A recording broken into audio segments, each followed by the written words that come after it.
When it comes to competitor proofing your clients, few things counter loyalty fatigue better than a good branding strategy.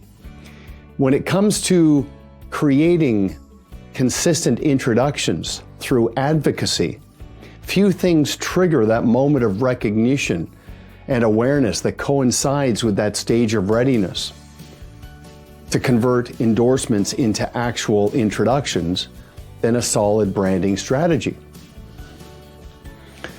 Hey, this is Duncan MacPherson with Pareto Systems, and in this brief video, I just wanted to talk to you about being brilliant at branding.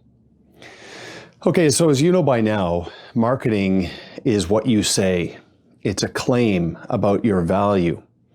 Whereas branding is more about what someone hears. It's their interpretation of their value, and it helps them understand not just what you do, but what that value does. Okay, when it comes to stewardship, as you know, your value is more bought than it is sold. Just like indelible lessons are more learned than they are taught.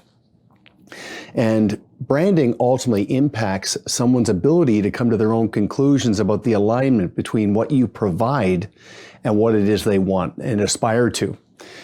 So let's be deliberate about that. Now, clearly your number one addressable audience are your existing clients and the relationships you have that are to varying degrees already convinced. So you're not trying to convince new people. Let's just strengthen the relationships with the people who are already convinced, because as you know by now, relationships over time can tend to drift. Okay, they can be nudged off course by volatility and competitive influences and other external factors. So just like an airplane going from A to B, it does mid-course corrections and gets it back on its track. Okay, so think about your trajectory. So you want to keep those relationships close to the fire, and branding can do that. Okay, now there's some obvious aspects of branding. You think about your website, you think about your social media type interactions, your collateral, right? Your introductory kit, your onboarding process with your PFO and life in a book, and all of these different aspects. But some aspects of branding are more subtle. Okay, and a big part of that is the office environment. Now, of course, that's impacting face-to-face relationships, but of course, what's emerging based on recent events is the virtual interaction with Zoom and Skype and webinars and things like that. So I just would ask you to consider your backdrop and your wall decor, because invariably, you're doing a lot of these digital virtual interactions. I've done more webinars in the last 90 days than I've probably done in the last 2 years. And they have an impact. They move the needle. But again, be intentional about how you present yourself. Think about it from the lens of the client. What are they seeing? It's no different than staging a home, right? To give it that curb appeal and that first impression. And I say that because recently I did a webinar for a pretty substantial audience, and it was organized by a very professional group and a couple of friends of mine. And after the webinar was done, we were just chatting casually. And I mentioned to one of them, I said, "Are you in witness protection right now?" And she said, "What are you talking about?" And I said, "Look behind you. I mean, it kind of looks like you're in prison right now because you've got this bare wall. There's a lamp, and then there's a calendar with a couple of Post-it notes on it." And I mean, it was kind of, just chirping a little bit, and it was a lot of fun.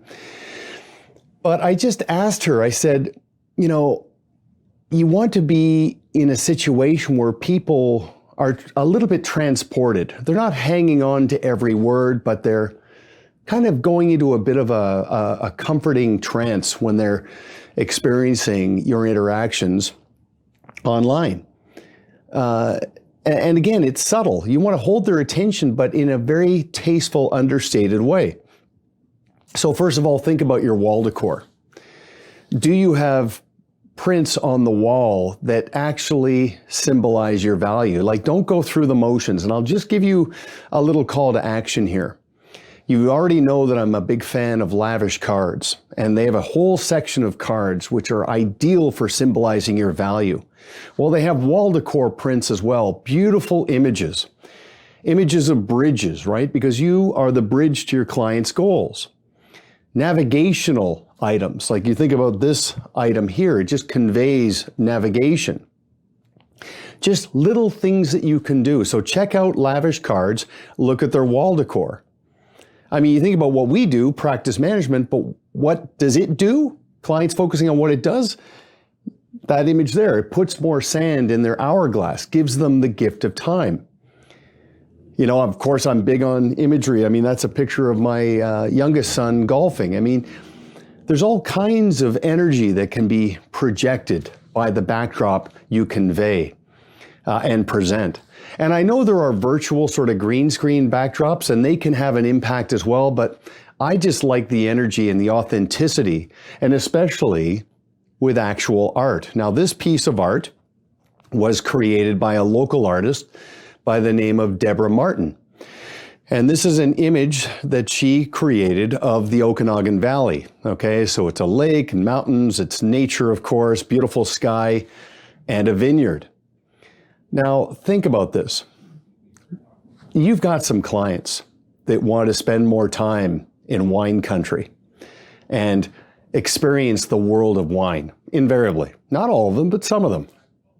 Remember, transport them. Okay? It's what they want. Financial independence and all the things you help a client achieve, it's still a means to an end based on the things that are on their bucket list. So let them sort of lose themselves focusing on what it is they want. And I'll put a link below, but I would highly recommend you check out Deb's art, okay, at deborahmartinfineart.ca. It's absolutely beautiful in terms of what she's created, just to get your ideas flowing a little bit. But I'll tell you this, when it comes to professional contrast, few things differentiate you better than a well thought out branding strategy.